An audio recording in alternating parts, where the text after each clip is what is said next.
Okay, just a quick video here. I got a package from Stone Lantern. I ordered some new shears. They are Koyo Japanese made shears. Doing everything with one hand is always a pain in the butt. Look at that. Oh, listen to that.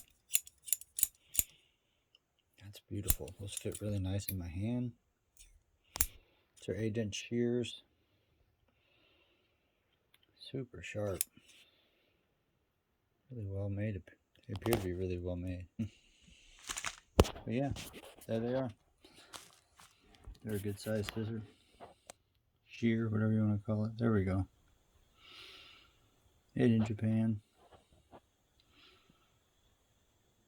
Nice hand pounded rivet, it looks like. But I'm excited. Try and cut some stuff with them. Keep you updated on how good they are. I bought these and I ordered a Kenishin concave cutter. And I'm gonna try some different brands. Started with this one.